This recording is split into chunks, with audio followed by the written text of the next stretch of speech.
I'm Cynthia James, and this network is about changing lives one woman at a time.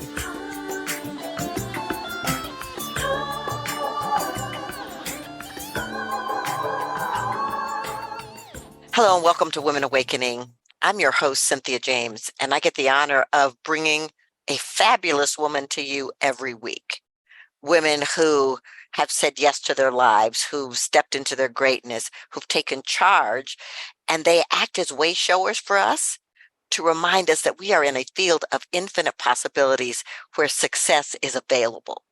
And so I'm thrilled that I get to do this. We're on Spotify and iHeart, iTunes, Spreaker. We're on Amazon and we're on video on YouTube. Women Awakening, Cynthia James. Go find us, sign up, and come back and meet a fabulous woman every week. So this woman that I'm going to introduce you to was introduced to me by a friend in New York. And the moment I met her, it was like an instant love affair. And so I'm very excited to introduce you to her. Marla WYNNE Ginsburg. What it says in her bio is what began with like a poorly cast session of Project Runway just over 14 years ago, helmed by an industry neophyte who could barely thread a needle, has evolved into Marla WYNNE, a multi-million-dollar apparel brand. We're going to talk about that. But Marla spent 20 years behind the camera as one of the highest-ranking female television executives in Europe. She was based in Paris. She produced and financed some of the largest running international co-productions in television history, Highlander, La Femme Nikita. She was also known for the unique financial model she created for producing scripted television series without deficit financing, and it's become an industry standard. We're going to talk about what happened next to her because it was in 2008 that there was a major shift. But since that major shift, she reinvented herself and has created this amazing global lifestyle brand with retail sales in excess of $70 million. Okay, I'm so happy to see you. Hey, you. Good to see you too. It's so weird, when I sit, because you've been in this room with me. I have. So it's like, it's so weird. And I got to figure out, do I have to get headphones like that? Or do I just have these creepy white things hang out of my ears when I do podcasts? I think you get to choose. I mean, you look good. I kind of like them, though. They make you look very, organized and into it. So I'm glad to be here with you, too. It's really great to see you. Well, Marla, I really, to have reached the pinnacle of being a highly successful entertainment executive, and then to have your life flip, what happened in 2008? Oh, pretty much what's happening right now to so many of us now. We were on, there was the economic crash, the real estate bust, of which I owned some real estate within the bust. The stock market crashed. I had two kids who annoyingly wanted to eat. And I was just like, my portfolio was in the toilet. My house was like, the value of my house slid down the mountain it was built on. And I was a single mom with two kids and I was scared to death. But I figured, it'll be it can't all go. I was wrong. It can. And so in 2007, the writer's strike happened, right? Started around, I think, October, November. And that was kind of like, I had a feeling that it was going to be a long haul, just as I feel the one we're going through right now will be a long haul. And I thought, I'm living in a city that eats its young, let alone its menopausal. And I figured that finding a post-strike opportunity would be sort of like finding a natural blonde in Beverly Hills as a woman who does not have naturally blonde hair. And, I kind of felt the writing on the wall. I was in my 50s and it really is an industry that eats its young. So for reasons in retrospect that may be early signs of insanity, I went out and bought a sewing machine that I didn't know how to thread. And I didn't buy just a little simple Singer sewer machine. I bought a serger because I thought, oh, this will be so much easier because I can finish things this way and blah, blah, blah. Oh my goodness. It was sort of like saying I want to play the guitar, so you buy a 12 string to start out with. Big mistake.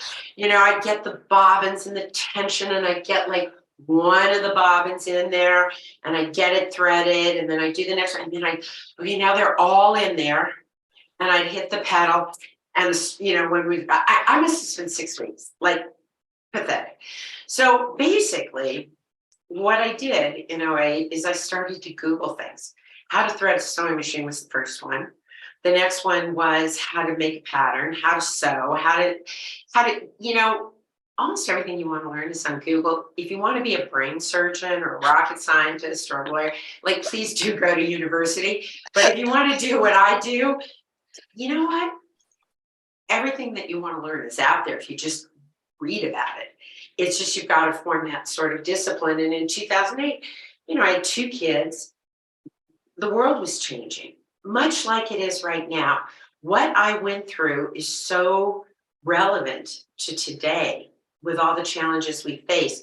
There's slightly different challenges, but we may be looking at a recession. The cost of money's gone way up. Things are kind of topsy-turvy in our world.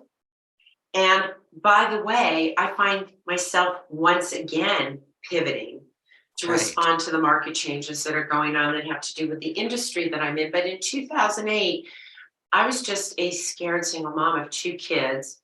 And I literally bought a sewing machine and just got up every morning.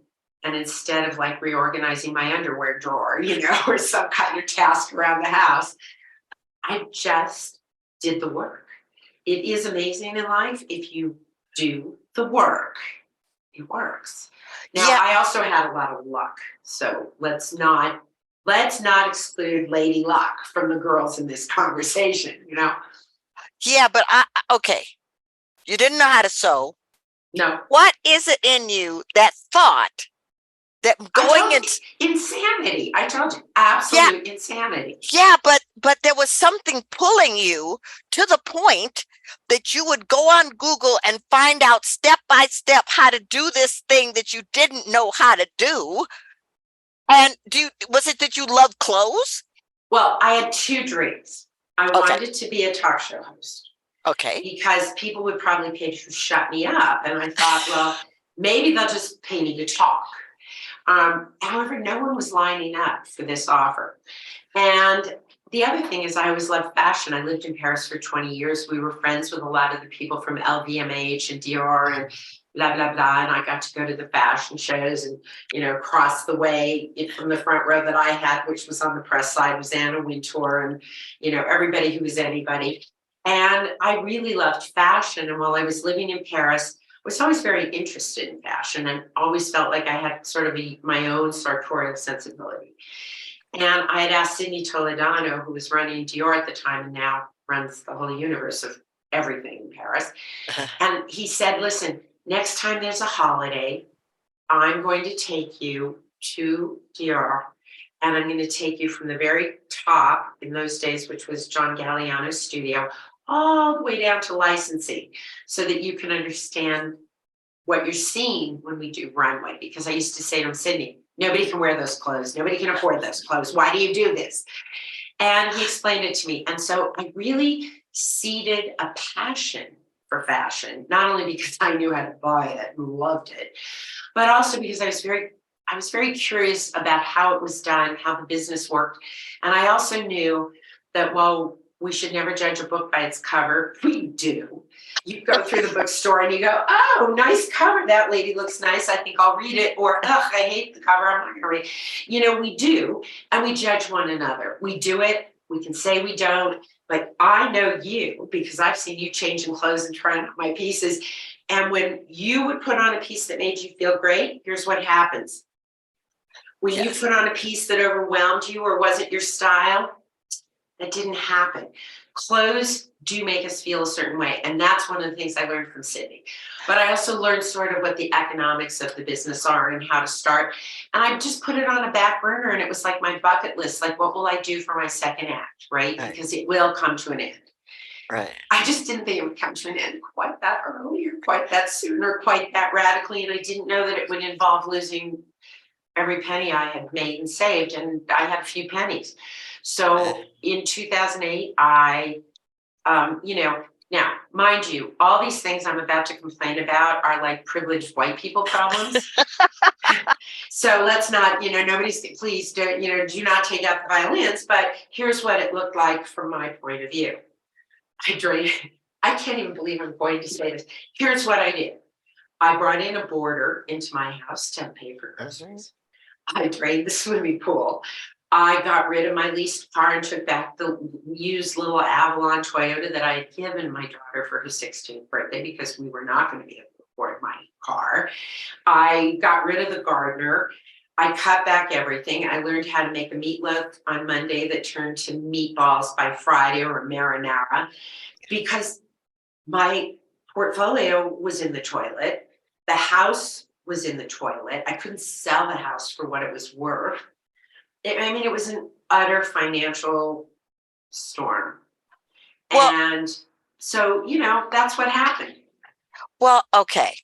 I mean, it makes sense to me. And, but this is really interesting because we live in this culture now, especially in this country, where there's not a lot of attention paid to looking great and dressing great. I mean, I see some outfits that I just want to go, really?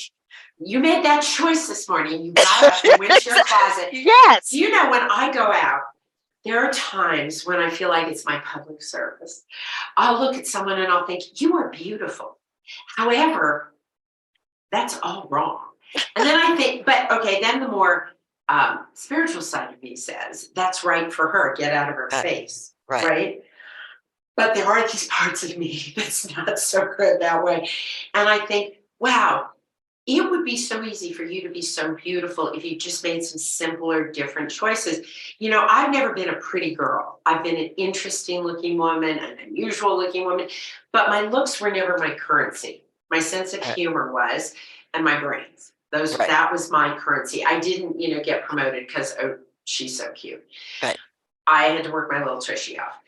But I did realize that if I put it together, if I wrap the present, if I wrap the package a little better, I could walk into a room and control the narrative of prejudgment. Yes. That's what I learned that clothes do. Particularly when you're a woman in business, and particularly when you were a woman in business in the 80s and early 90s, when it was, hey, sweetheart, get me some coffee, It's like, sweetheart, me, you. But there was an early lesson. And there was a second lesson about it when I moved to Paris, and I would sit there, smoking a Gauloise and drinking an espresso and wearing what I thought was de rigueur. And they would speak to me in English. And I'd be like, how do you know? I'm doing everything French I could think of. And bit by bit, I learned what their statement is and how they walk into a room. And I started to pivot the way I look at things. And I really actually do believe at a time in my life where I was hoping I would be kind of giving back in a very different way, more philanthropically. I have learned over time that clothes do matter to us, particularly as we get older. And that if I do that thoughtfully, quality, and I offer a fair product at a fair price, I can feel very good about what I do. But it came about by accident, arrogance, and stupidity to think that I could actually build a business. I mean, yeah, but here's the thing. First of all, you've got taste. But the other part is you started, from my perspective, designing for a certain kind of woman, correct? Well, here's what I learned. So in my early 50s, like many of us, it was like, what is this? Right? And my mom did not talk to me about menopause. I just used to think we really should put her out of her misery because, her hormones were raging. She was out of her mind. We didn't understand. She was never comfortable, until I hit menopause. And when I hit menopause, my body started shifting. Things that I could wear before weren't fitting. It wasn't that I was gaining so much weight, is that I guess my closest relationship was to gravity, and things were shifting and changing. And having moved back to the US, I looked around and I said, okay, there's a few brands out there that I guess are supposed to be for me in my menopausal years. But I felt like, at best, a refugee from an artist colony. And I just felt like there was nothing that just because I'm losing my hormones doesn't mean I've lost my taste. And I felt that there was a need for sort of a cool, modern line of clothing at affordable prices that could fit everyone. So one of the things I did before inclusivity was a thing, I said, we're going to do from size 2 to 24 or 26, because clothes should fit everybody. And the older we get, things do shift and change. And I have to tell you, now that I'm 10 years out and then some, and my younger girlfriends are hitting menopause, I laugh my ample derriere off, because all of a sudden it's like a political cause and everybody's talking about menopause. And I'm like, so I've been there, done that. But even the most fashionable of my friend Stacey London, for example, known forever for telling America what to wear. She had a long-running 12-year series, and it was called What Not to Wear. And all of a sudden, everything that Stacey wants to wear has changed. Why? Because you do reach a point where it's like, that itches, that's too tight, that's not comfortable. There is so much to worry about in life. Clothes shouldn't be one of them. And I don't know about you, but I have found I want less. I want less stuff across the board. Right. And you've been to my home. I rent this house. I don't even have any stuff except my work. And, because the house came rented. And I thought I'd really miss my stuff. I came here for 6 months, and it's been 2.5, almost 3 years now. I miss some paintings. I miss every once in a while looking for that one pair of shoes that I remember is in a locker somewhere in New Jersey. I've never even been to New Jersey. It's just sitting there in storage.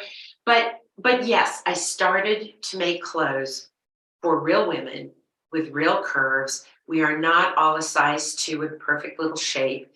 And so I wanted to create clothes for women who are perfectly imperfect. Well, and they're beautiful and they're elegant. And, I want to talk about how you got on television because I got to tell you, I come to your house and, we were trying on clothes and the beautiful little belts that I love weren't there. So I went on television and got them. Did you? You went and got them? I did. Oh, wait till you see. In October, I have 2 new ones coming. And this is here's where I get excited. I love that you love them. And when you learn what people like, you decide, I want to do that again, but differently. And it is such a creative job that I have. Yes. And I love that. And I love that you love something I made. It tickles me. Thank you. It made me so happy. Thank you for your purchase. Okay. So here you are, you're designing for these women, things are starting to pick up. How'd you get on television on a shopping network? I mean, did you know what you were doing? First of all, I didn't even know there was such a thing. But what happened was, so back to how I started the company, I got financed by a guy in LA who owned a lot of Malibu real estate. Right. And so I had financing early on, and we had gotten into Nordstrom's and specialty stores across the country. I didn't know that QVC, HSN, all this stuff. And then when the real estate market tanked, he pulled out. He was like, I'm done, like overnight. I'm done. And I'm like, no. Really? He's like, yeah, really. So it was this kind of moment of panic of what to do next and how to do it. Well, as an executive in the television industry, I was represented by CAA and William Morris and Endeavor. And at the time I was with Endeavor or CAA. And I called up my agents and said, I need to come see you. I'd like an appointment. So I go to see them and they're thinking, she's got a film idea because in the middle of the writer's strike, she'll have a film idea, a TV show idea. No, I had a rack of clothes. Like, so humiliating. I'm going to these gorgeous offices and I'm schlepping a rack of clothes. And I think to myself, dear Lord, if you listen to me at all, because apparently you haven't lately, because things are not so good. If you listen to me, please do not allow me to run into any of the senior partners who are my peers at this age. So finally they say, you can go up to the conference room. And so I come to the elevator, and the elevator door opens up, and who's there but Brian Lord, one of the owners of the agency. And he looks at me and he says, Marla Ginsburg, what are you doing with a rack of clothes at my agency? And I said, well, you know what, Ryan, I have 2 children. There's a writer's strike and you haven't done shit for me. So you know what? I'm moving into your 6th floor conference room. And so he laughed. I mean, I had to tell a joke. And needless to say, a number of the executives came upstairs to see what is she doing. And somebody was listening, because what CAA did for me was say, there's this thing called HSN, and we think you'd be great there. And I didn't know it was going to be the combination of a talk show and my dream to design. And that's exactly what it was. And I went to HSN with my agents and I showed them these clothes I had made in my garage, and they bought it. And I just celebrated 14 years on HSN. Well, I love that. But here's the thing. Everything that we've been talking about is your ability to have an experience, look at what's happening, and then reinvent. I mean, just reinvent yourself, reinvent your process, reinvent. Why is reinvention important? Well, first of all, I think without recognizing it, we all reinvent every day. You just had a knee replacement, okay? Right. That's a reinvention. You had to learn how to make that knee work properly again, how to incorporate that experience into your life. We are going through, no matter what side of the political spectrum you fall, we are in an upheaval, and we are having to reinvent social dialogue and how we communicate with people who may or may not agree with us, but do it with the generosity of spirit and open heart and open ears, right? Right. We were not a country divided. We're having to learn about that. We were not a country where women were losing their rights that we fought for. We're having to learn about that. And guess what else, girlfriend? As we age, and you and I think are about the same, I'm having to learn how to, like, I got these, you see these here? Mm-hmm. So these, I said to my doctor, what are age spots really? And he goes, they're like barnacles. So I'm like, thank you for that at like $600 a minute. I had 2 choices. I could go and take the risk of getting it lasered off or getting it changed or lifting this or that, whatever. I could go fight this process, or I could pivot with this process. And when I went on TV, one of my biggest pivots as a child of Hollywood, having really grown up in the entertainment industry, as in my career, was to make a conscious decision that I was going to do a pivot that's unexpected for someone on TV. Not going to get a facelift. I'm not going to have my barnacles removed. I don't wear a lot of, you've seen me with and without makeup. I did put on some mascara for you today. Okay. But I made a decision. One of the ways I'm going to pivot with age is go with the flow. I'm going to go with it. I'm going to age because my hands need to match my face. Yeah. And I'm afraid of anything that hurts. And there's enough in life that hurts. So that's a pivot. Aging is a pivot. Menopause is a pivot. The loss of a spouse or a divorce is a pivot. Your kids going on to leading their own lives. That's a pivot. Losing your parents is a pivot. Changing jobs. We just never really dialogued about it. We never thought about it. But to live successfully is a daily revision. Yes, 100%. 100%. Well, what I love about you is that I know you're going through stuff. I know you've been through stuff, but that knowing within you that this is just part of this thing called life gets you to move to the next place and the next place and the next place, which is inspiring to me and so many others. How do people find you? some offensive and some kindly. people, people can find me at info@marlawynne.com. They can find me on HSN here in the United States, QVC in the United Kingdom, TSC in Canada, and then we're also in Japan and Italy. And we also now have just a very growing, evolving business. But what I really do want to say, despite all the privilege and good fortune I've had, as we pivot, as we reinvent, it is work, but it's part of being alive. Yes. And one of the last things my 90-year-old father told me, because he was in hospice checking things. And he said to me, my advice to you is never stop. Keep the chase. Keep pursuing. And he didn't mean more money. He meant more happiness. Keep learning. And that's what, for me, these pivots and reinventions are about. I'm constantly learning new skill sets every day. It keeps me in the world. It keeps me alive. It keeps me engaged. And I think at 67, it keeps me young. Yes, absolutely. Well, I ask the same last question of every guest. What's that? This show is called Women Awakening. What do you think is the most important thing about women waking up on the planet in this moment?